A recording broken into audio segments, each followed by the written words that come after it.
आता बातमी आहे तुम्ही आम्ही रोजच्या रोज खात असलेल्या खाद्यपदार्थांबाबतची, खास करून पनीर संदर्भातली। पनीरची भाजी, पनीर टिक्का, पनीर बिर्याणी, हॉटेलमध्ये गेल्यावर अनेकांची पहिली पसंती पनीरलाच असते।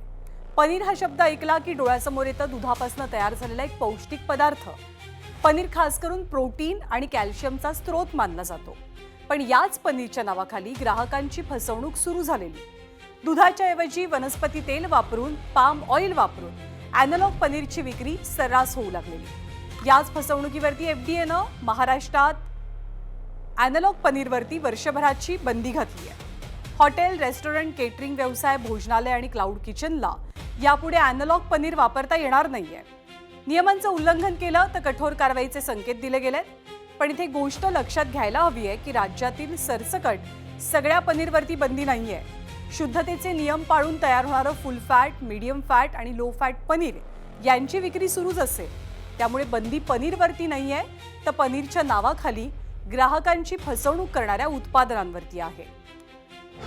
त्या ॲनालॉग पनीरवरती बंदी घालण्याची मागणी आमदार विक्रम पाचपुते यांनी लावून धरलेली। एफडीएनं केलेल्या कारवाईनंतर त्यांनी तुकाराम मुंढेंचे आभार मानलेत, तर तुकाराम मुंढेंनी सुद्धा भेसळखोरांना आता निर्वाणीचा इशारा दिलाय। त्याच्यामध्ये अन्नसाठा जप्त करणे किंवा त्याच्यातला जो असतो जिथं आपल्याला सीज करून ठेवायचा असतो सीज करणे आणि जिथं आवश्यक असेल डिस्ट्रक्शन करायचं तर डिस्ट्रॉय करणे।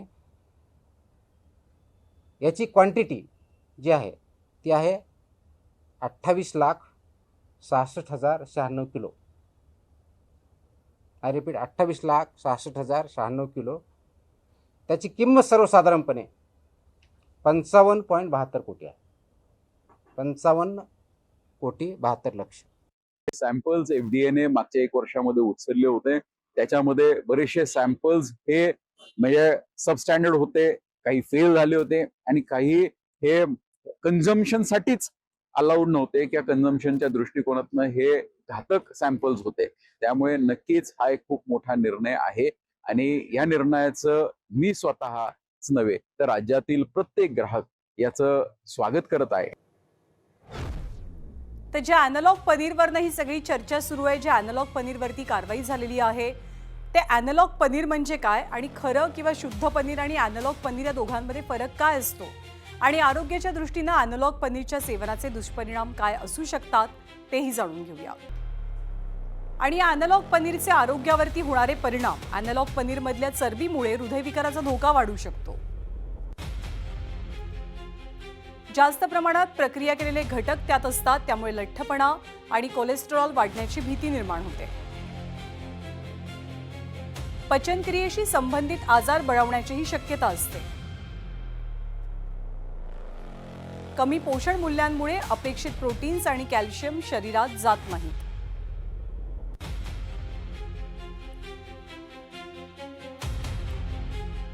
तर हे ॲनालॉग पनीर नेमकं कसं ओळखायचं आणि ॲनालॉग पनीरच्या सततच्या सेवनामुळे काही धोके निर्माण होतात का हे जाणून घेण्यासाठी आम्ही गाठलं सांगलीमधील द कॅपिटल किचन हॉटेल।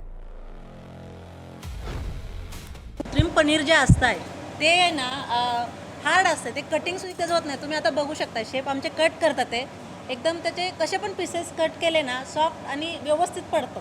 जे कृत्रिम पनीर असते ना ते रबरसारखं असतं, जर तुम्ही असं प्रेस केलं की नाही तर ते असं चिवट लागतं। तुम्ही आता हे मलाई पनीर आहे, मी तुम्हाला दाखवते। हे जे आहे पनीर हे असं केलं, तुम्ही असं केलं काही लगेच तुटतं, पण ते कृत्रिम पनीर तुटत नाही। रबरसारखं तुम्ही असं ओढावं लागतं। तर हे बघा, हे लगेच पटकन तुम्ही खाल्ला तरी पण याची टेस्ट जी आहे मलाईसारखं लागते आणि जे कृत्रिम पनीर असतं ते सपक लागतं। तर कुटुंबासोबत, मित्रमैत्रिणींसोबत हॉटेलमध्ये जेवायला गेलं की एकतरी पनीरची डिश हमखास मागवली जाते। हीच पनीरची डिश घरी बनवायची झाली तर त्यात खडे मसाले आणि हळदीचा वापर तर होतोच होतो, पण तुम्ही कधी विचार केलाय का की भाजीतलं पनीर असो किंवा मसाले ते शुद्ध असतात की बोगस माल तुमच्या डोक्यावर मारला जातोय? देशाच्या 3 शहरांमधनं आज 3 घटना समोर आल्या, ज्यामुळे आपण रोज खाणारं अन्न किती सेफ आहे असा प्रश्न निर्माण झालाय। राज्य महाराष्ट्र, तुकाराम मुंढेंच्या नेतृत्वात एफडीए कडून ॲनालॉग पनीरवर बंदी। राज्य तेलंगणा, हैदराबादमध्ये 25 टन बनावट मसाले जप्त। राज्य उत्तर प्रदेश, कानपूरमध्ये बनावट हळदीचा पर्दाफाश. 3 राज्यातल्या या 3 घटना आपल्या रोजच्या जेवणातल्या पदार्थांच्या शुद्धतेवर प्रश्नचिन्ह उपस्थित करतात. महाराष्ट्रात तुकाराम मुंढेंनी अॅनालॉग पनीरवर वर्षभराची बंदी घातली. अॅनालॉग पनीर शुद्ध दुधापासून नाही तर पाम ऑइल वापरून बनवलं जातं, ज्याचा लॉंग टर्म मध्ये आरोग्याला धोका असू शकतो. महाराष्ट्र राज्यामध्ये 30 जुलै 2026 रोजी आपण नोटिफिकेशन काढून जे अॅनालॉग पनीर किंवा नॉन डेअरी पनीर जे आहेत याच्या उत्पादन, प्रक्रिया, साठवणूक, वाहतूक, वितरण व विक्रीवर आपण बंदी घातलेली आहे. महाराष्ट्रात पनीर रडारवर असताना कानपूरमध्ये हळदीची भेसळ समोर आली. हळद प्रत्येक घरात मसाल्याचा पदार्थ आणि औषधी पदार्थ म्हणून सर्रास वापरली जाते. पण कानपुरात केमिकल युक्त रंग आणि तांदूळ वापरून बनावट हळद तयार केली जात होती. बनावट हळदीच्या या कारखान्यात एकही हळकुंड नव्हतं. तांदूळ बारीक करून त्यात रंग मिसळून ही भेसळयुक्त हानिकारक हळद तयार होत होती. कुछ एसेंस और कलर मिला के हल्दी बना रहे हैं और इनके पास मिर्चा भी है जिसमें भी रंग की मात्रा काफ़ी ज़्यादा पाई जा रही है. इस तरह से करीब 4 लाख से अधिक का माल यहाँ पे सील किया गया है. 6 नमूने एडल्ट्रेंट के और इनकी हल्दी के, चावल के, कलर के यहाँ से संग्रह किए गए हैं, जिसको जांच के लिए भेजा जा रहा है. हैदराबादमध्ये तर 25 टन मसाल्यांचा भांडाफोड झाला. लवंग, हळद, जिरं, शहाजिरं, बडीशेप या मसाल्यांमधील भेसळ समोर आली. मसाले अधिक आकर्षक दिसण्यासाठी रासायनिक रंगांचा वापर होत होता आणि या फसवणुकीचं प्रात्यक्षिकच पोलिसांनी सादर केलं. లవంగ్ సోప్ షాజీరా డెమో చూపించేశాను. దీంట్లో ఫుడ్ కలర్ ఉన్నాయి కాబట్టి ఇమీడియట్గా వస్తుంది. ఈ మస్టర్డ్ సీడ్లో పక్కా కలర్ యూజ్ చేశారు, క్లాత్ డై. దీని గురించి ఇది కలర్ రాదు. देशभरातल्या या 3 घटनांनी भेसळीचं भीषण वास्तव समोर आणलंय. त्यामुळे ताटातलं अन्न फक्त चविष्ट असणं पुरेसं नाहीये, तर ते शुद्धही असायला हवं.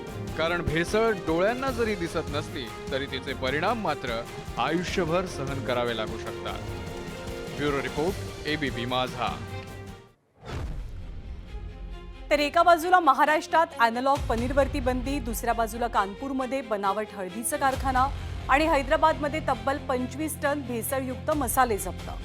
या वेगवेगळ्या घटना असल्या तरी त्यांचा धागा एकच आहे, आपल्या ताटात शिरलेली भेसळ. आपण अन्नाला पूर्ण ब्रह्म म्हणतो, पण जेव्हा याच अन्नात नफेखोरीसाठी भेसळ केली जाते तेव्हा ती फक्त ग्राहकांची आर्थिक फसवणूक नसते, तर ती समाजाच्या आरोग्याशी केलेली प्रतारणाच ठरते.